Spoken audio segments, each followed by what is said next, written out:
इसके बिना अंग्रेजी नहीं बोल पाओगे। किसके बिना भाई? तो टेंसेस के बिना अंग्रेजी नहीं बोल पाओगे। यही कहना चाह रही हूँ कि टेंसेस के बिना अंग्रेजी आप नहीं बोल पाएंगे। तो क्यों, आखिर क्यों इतना इम्पोर्टेंट है? क्यों हमेशा मतलब ये चीज कही जाती है कि टेंसेस जानना जरूरी है? सबसे पहले तो आपको ये क्यों जरूरी है ये समझना होगा।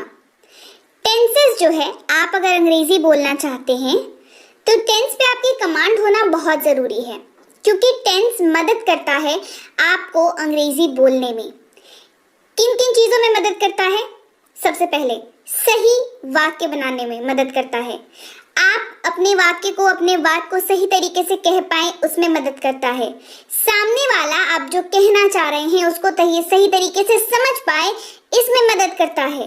तो हुआ ना बहुत इंपॉर्टेंट। तो चलिए आज इस इम्पोर्टेंट वाली क्लास को बढ़िया तरीके से करेंगे, और बहुत आसान है, बहुत मुश्किल नहीं है ये, है ना, आसान सा है और हम लोग सीख जाएंगे टेंसेस। सबसे पहली चीज, टेंस के 3 पार्ट होते हैं जो हम बचपन से पढ़ते चले आ रहे हैं कि भाई टेंस के 3 पार्ट होते हैं। वो होता है प्रेजेंट, पास्ट और फ्यूचर। क्या होता है? प्रेजेंट, पास्ट और फ्यूचर होता है। टेंस के 3 हिस्से होते हैं, 3 पार्ट होते हैं, प्रेजेंट, पास्ट, फ्यूचर। कुछ इस तरीके से चार्ट के माध्यम से याद रखेंगे तो आपको याद रखने में आसानी होगी। सबसे ऊपर है टेंस और इससे ये 3 ब्रांचेस निकले हुए हैं, और ये 3 ब्रांचेस कौन से हैं? एक है प्रेजेंट, एक है पास्ट, एक है फ्यूचर। ये आपको याद रखना जरूरी है।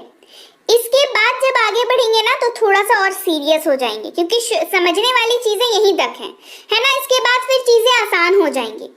प्रेजेंट का मतलब होता है वर्तमान, यानी कि आप कोई भी ऐसा वाक्य अगर इस्तेमाल करते हैं जो वर्तमान में है, तो ये कैसे पता चल रहा है कि वर्तमान में है? ये टेंस के मदद से पता चलता है कि भाई जो वाक्य कहा जा रहा है वो वर्तमान का वाक्य है।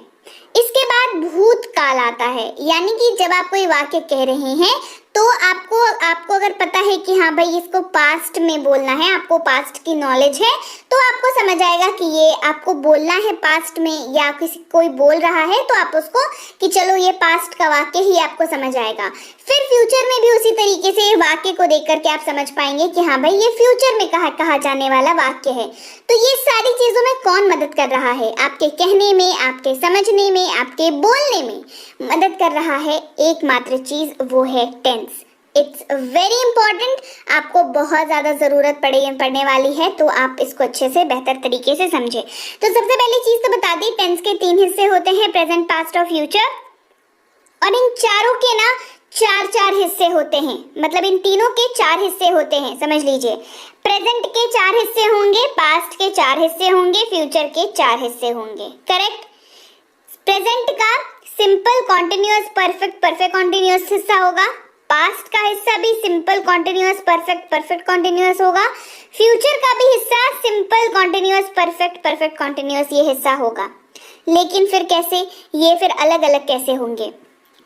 समझ लीजिए, जब आप प्रेजेंट की बात करें तो सिंपल जो है वो सिंपल प्रेजेंट हो जाएगा, कॉन्टिन्यूअस जो है वो प्रेजेंट कॉन्टिन्यूअस हो जाएगा, परफेक्ट जो है वो प्रेजेंट परफेक्ट हो जाएगा, और परफेक्ट कॉन्टिन्यूअस जो है वो प्रेजेंट परफेक्ट कॉन्टिन्यूअस हो जाएगा। और इसी से ये पूरा का पूरा क्या हो गया? ये प्रेजेंट का हिस्सा हो गया। राइट? ऐसे ही जब आप पास्ट की बात करेंगे तो ये सिंपल पास्ट हो जाएगा, ये पास्ट कॉन्टिन्यूअस हो जाएगा, पास्ट परफेक्ट हो जाएगा, पास्ट परफेक्ट कॉन्टिन्यूअस हो जाएगा, और यहाँ कंप्लीट हो जाएगा पास्ट का हिस्सा।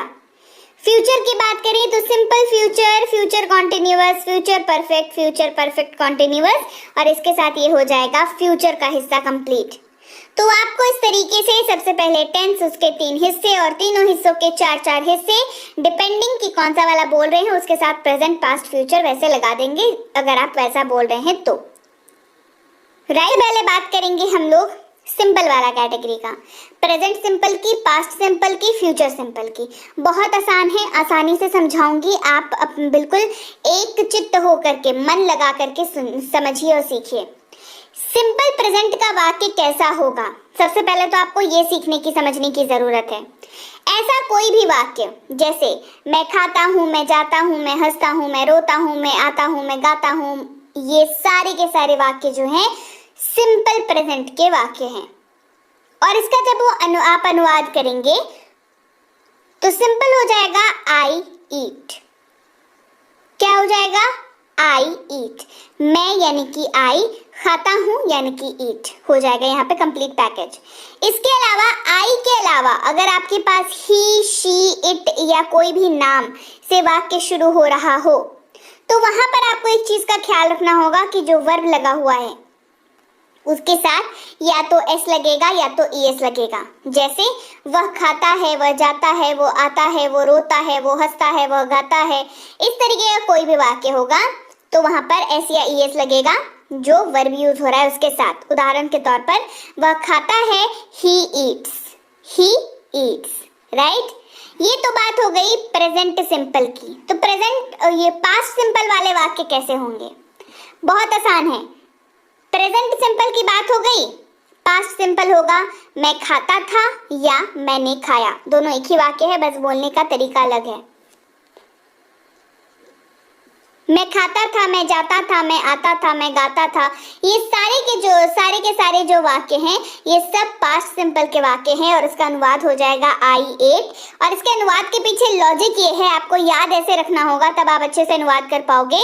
ये है कि वर्ब का सेकंड फॉर्म यूज होगा हमेशा। देखिए लिखा हुआ है वर्ब का सेकंड फॉर्म यूज होगा हमेशा, सब्जेक्ट चाहे कोई भी हो, I, you, we, they, he, she, it या कोई भी नाम, राइट।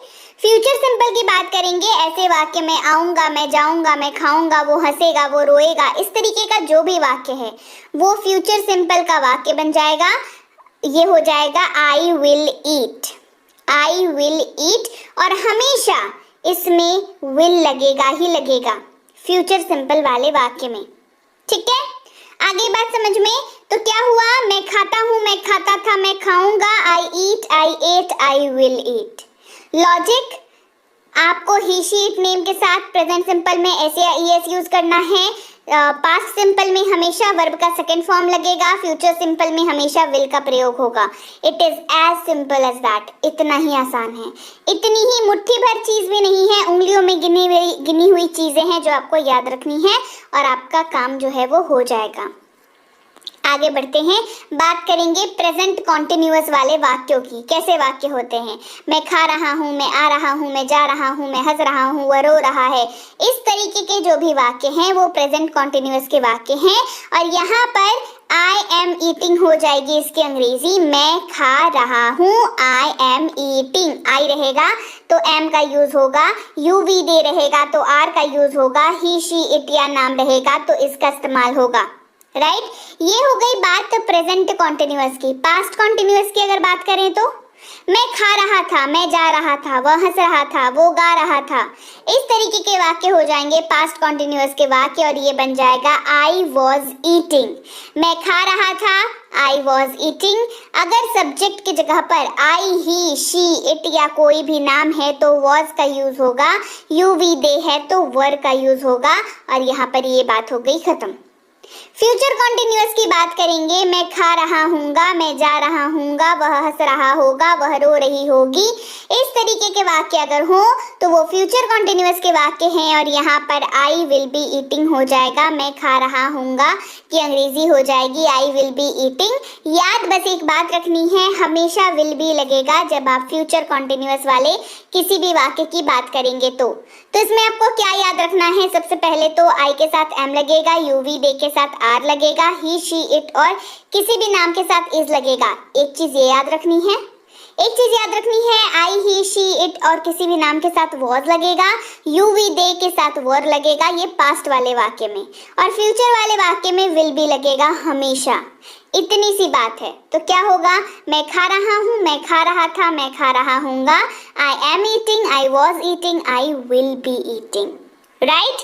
ये हो गई बात खत्म प्रेजेंट कॉन्टिन्यूअस, पास्ट कॉन्टिन्यूअस और फ्यूचर कॉन्टिन्यूअस की। बढ़ते हैं आगे, बात करेंगे प्रेजेंट परफेक्ट, पास्ट परफेक्ट और फ्यूचर परफेक्ट की। प्रेजेंट परफेक्ट वाले वाक्य कैसे होते हैं? देखिए यही समझना, यही पर गेम है, समझ रहे हैं बात को। अगर आपको ये पता है कि ये वाक्य कैसे होते हैं तब तो भाई अनुवाद करना यानी कि ट्रांसलेशन करना बहुत ही आसान काम है। प्रेजेंट परफेक्ट, मैं खा चुका हूँ, मैंने खा लिया है। मैं खा चुका हूँ, मैं जा चुका हूँ, मैं रो चुका हूँ, मैं हंस चुका हूँ। ये सारे वाक्य प्रेजेंट परफेक्ट के वाक्य है। यहाँ पर इसकी अंग्रेजी हो जाएगी आई हैव ईटन, मैं खा चुका हूँ, या मैंने खा लिया है, I have eaten. I you we they के साथ हैव लगेगा, ही शी इट और किसी भी नाम के साथ हैज लगेगा। सिंपल। पास्ट परफेक्ट वाले वाक्य मैं खा चुका था, मैं जा चुका था, मैं हंस चुका था, मैं रो चुका था, मैं गा चुका था, मैं खा चुका था, मैंने खा लिया था, आई हैड ईटन, और हमेशा हैड लगेगा, हमेशा हैड लगेगा। फ्यूचर परफेक्ट वाले वाक्य मैं खा चुका हूँगा या मैंने खा लिया होगा, आई विल हैव ईटन, और हमेशा विल हैव ही लगेगा। ठीक है, क्या यह बात याद रखनी है? प्रेजेंट परफेक्ट में आई यू वी दे के साथ have, he she it name के साथ हैज। पास्ट में हमेशा हैड लगेगा, पास्ट परफेक्ट में हमेशा हैड लगेगा, फ्यूचर परफेक्ट में हमेशा विल हैव लगेगा। मैं खा चुका हूँ, मैं खा चुका था, मैं खा चुका हूँगा, मैंने खा लिया है, मैंने खा लिया था, मैंने खा लिया होगा, I have eaten, I had eaten, I will have eaten. Simple. यहाँ पर हो गई बात present perfect, past perfect, future perfect की खत्म। अब बात करेंगे present perfect continuous, past perfect continuous, future perfect continuous की। कैसे होते हैं वाक्य? मैं खाता आ रहा हूँ, प्रेजेंट परफेक्ट कॉन्टिन्यूअस। मैं खाता आ रहा हूँ, I have been eating, I you we they के साथ have been, he she it name के साथ has been. Right. Past perfect continuous, मैं खाता आ रहा था, आई हैड बीन ईटिंग, हमेशा हैड बीन लगेगा पास्ट परफेक्ट कॉन्टिन्यूअस में। बात करेंगे फ्यूचर परफेक्ट कॉन्टिन्यूअस की, लेकिन इसके बारे में बात करने की जरूरत नहीं है क्योंकि स्पोकन इंग्लिश, जो अंग्रेजी हम लोग बोलते हैं आम जिंदगी में, वहां पर फ्यूचर परफेक्ट कॉन्टिन्यूअस वाले वाक्यों का इस्तेमाल नहीं किया जाता, तो ये स्पोकन इंग्लिश में अब इस्तेमाल नहीं होता है। तो जब बात करें परफेक्ट कॉन्टिन्यूअस की, तो आपके पास पढ़ने के लिए सिर्फ दो हैं, एक प्रेजेंट, एक past. Present perfect continuous, past perfect continuous. मैं खाता आ रहा हूँ, मैं खाता आ रहा था, I have been eating, I had been eating. I you we they रहेगा तो हैव बीन का यूज करना है प्रेजेंट परफेक्ट कॉन्टिन्यूअस में, ही शी इट नेम रहे तो हैज बीन का यूज करना है प्रेजेंट परफेक्ट कॉन्टिन्यूअस में। बस इतनी सी बात है। तो लॉजिक यहाँ पर क्या आपको समझ में आ रहा है कि अगर आपको वाक्य पता हो कि ये वाला वाक्य है मतलब ये प्रेजेंट परफेक्ट का वाक्य है, तो आप अनुवाद कर लेंगे। अच्छा नहीं, ये सिंपल प्रेजेंट का वाक्य है तो भी आप अनुवाद कर लेंगे। अरे ये प्रेजेंट परफेक्ट कॉन्टिन्यूअस का वाक्य है तो भी आप अनुवाद कर लेंगे ना। तो ज़रूरत इतनी सी है कि वाक्यों की पहचान आपको आनी चाहिए। आप पहले वाक्यों की पहचान हिंदी में कर लें, उसके बाद अंग्रेजी में कर लें और देखें आप किस तरीके से अंग्रेजी बोल पाते हैं।